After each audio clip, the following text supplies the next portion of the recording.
আলাইকুম ভিউয়ার্স, আপনারা সবাই কেমন আছেন? আমি তো আলহামদুলিল্লাহ ভালো আছি। চলে আসলাম আপনাদের মাঝে আরেকটি নিউ ভিডিও নিয়ে। আজকে আমি স্পেশাল আলু দিয়ে ডিম কারির একটা রেসিপি করব। কেন স্পেশাল বললাম সেটা জানতে হলে দেখতে হবে পুরোটা ভিডিও। তো চলুন শুরু করি। এখানে আমি 3টে আলু নিয়ে নিয়েছি এই সাইজ করে কেটে। আর নিয়ে নিলাম সেদ্ধ করা ডিমগুলো আমি একটু ফেলে নিয়েছি।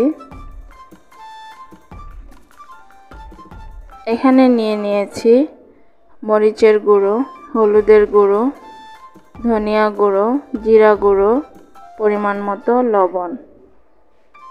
আর নিয়ে নিলাম ফ্রেশ ধনিয়া পাতা কুচি। এখানে নিয়ে নিয়েছি পেঁয়াজ কুচি। এখানে নিয়ে নিলাম কাঁচামরিচ, টমেটো। আর নিয়ে নিয়েছি 5 ফোড়ন, 2টো শুকনো মরিচ। আর এখানে কষা রসুন নিয়ে নিয়েছি।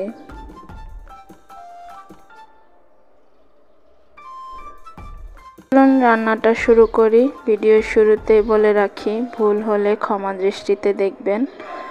চুলায় আমি একটি কড়াই বসিয়ে দিয়েছি। এখন দিয়ে দিচ্ছি পরিমাণ মতো লবণ। তো তেলটা গরম হয়ে যাক।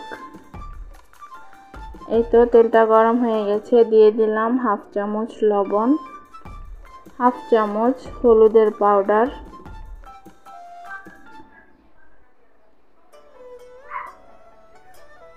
এখন দিয়ে দেব 1/2 চামচ মরিচের পাউডার।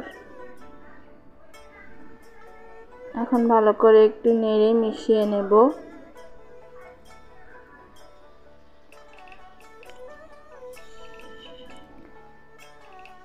মেশানো হয়ে গেছে। এখন দিয়ে দেব সেদ্ধ করে রাখা ডিমগুলো। অবশ্যই ডিমগুলো দাগ কেটে দিতে হবে, না হলে ছিটে শরীরে আসবে। এখন আমি ডিমগুলো সুন্দর করে ফ্রাই করে নেব।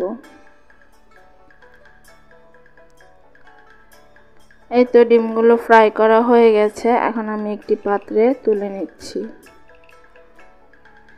একই কড়াইতে আমি দিয়ে দিব কেটে রাখা আলুগুলো।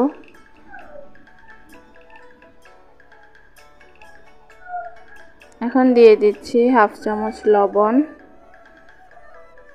1/2 চামচ হলুদের পাউডার দিয়ে এখন ভালো করে নেড়েচেড়ে আলুগুলো ভেজে নেব। একটু সময় নিয়ে মিডিয়াম আঁচে আলুগুলোকে ভেজে নিতে হবে।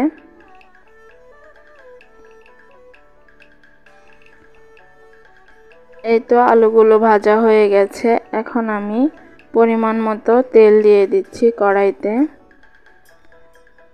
দিয়ে দেব শুকনো মরিচ আর 5 ফোড়ন। হালকা একটু ভেজে নেব।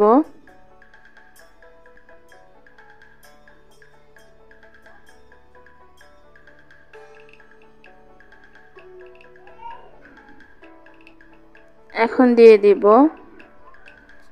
রসুনের কোষা। আবারও একটু ভেজে নেব। এখন দিয়ে দিব কেটে রাখা পেঁয়াজ কুচি।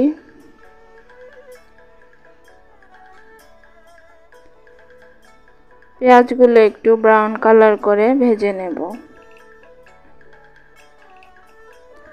এই তো পেঁয়াজগুলো প্রায় ভাজা হয়ে গেছে।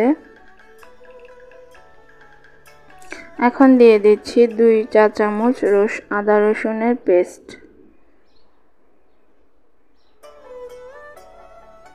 আবারও একটু ভালো করে নেড়েচেড়ে ভেজে নেব মশলাগুলো। এখন দিয়ে দিব সবগুলো গুঁড়ো মশলা।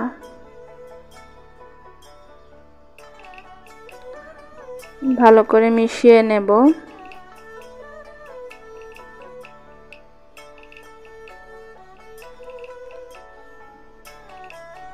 এখন মশলাটা কষানোর জন্য সামান্য পরিমাণে পানি দিয়ে দিচ্ছি।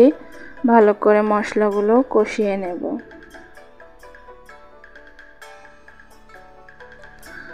তো চলুন দেখে নেই কেন স্পেশাল বললাম। সেটা হচ্ছে এখানে আমি 2 টেবিল চামচ চাল ভাজা নিয়েছি, 1 মুঠো পেঁয়াজ কুচি নিয়েছি আর নিয়ে নিয়েছি 1 চা চামচ জিরে। এখন আমি একটা পাত্র চুলায় বসিয়ে দিলাম, সামান্য পরিমাণে তেল দিয়ে দেব। তেলটা গরম হয়ে গেছে, এখন আমি পেঁয়াজগুলো দিয়ে দিব। এখন আমি পেঁয়াজটা ব্রাউন কালার করে ভেজে নেব।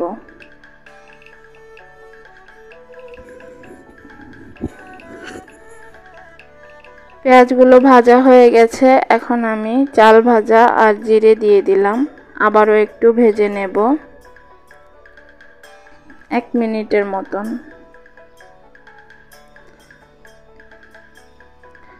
এই তো দেখতেই পাচ্ছ ঠিক এমন কালার হবে, তখনই পেঁয়াজগুলো তুলে নিতে হবে। এখন আমি পাটায় নিয়ে নিলাম, হালকা একটু ঠান্ডা হলেই বেটে নেব। এদিকে মশলাগুলো কষানো হয়ে গেছে, এখন আমি ভেজে রাখা আলুগুলো দিয়ে দেব।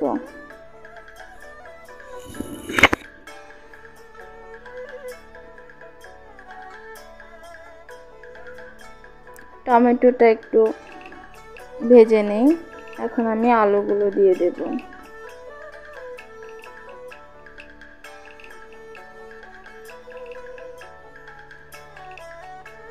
আলুগুলো ভালো করে মশলায় ভেজে নেব। এদিকে আমি সেই মিশ্রণগুলো বেটে নিয়েছি, এই তো দেখতেই পাচ্ছ একদম মিহি করে। আলুগুলো কষানো হয়ে গেছে, এখন আমি রান্নার জন্য পরিমাণ মতো পানি দিয়ে দিলাম। যে বাটনাটা আমি বেটেছি সেটা হালকা একটু পানি দিয়ে আমি গুলে এখন ঝোলের মধ্যে দিয়ে দিলাম। এটাই হচ্ছে আজকের ডিম আলু কারির স্পেশাল।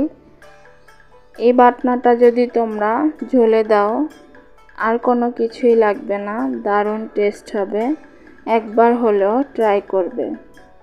এখন আমি দিয়ে দিলাম ভেজে রাখা ডিমগুলো, ভালো করে নেড়েচেড়ে দেব।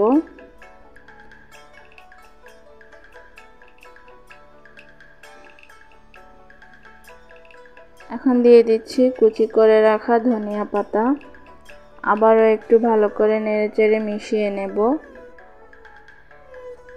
দেখো বন্ধুরা, ঝোলটা অনেকটা ঘন হয়ে গেছে, এই বাটনাটা দিলেই ঝোলটা এমন। তো বন্ধুরা, আমার রান্নাটা শেষ, আমি এখন পরিবেশন করে নিলাম। দেখতেই পাচ্ছ কতটা লোভনীয় হয়েছে।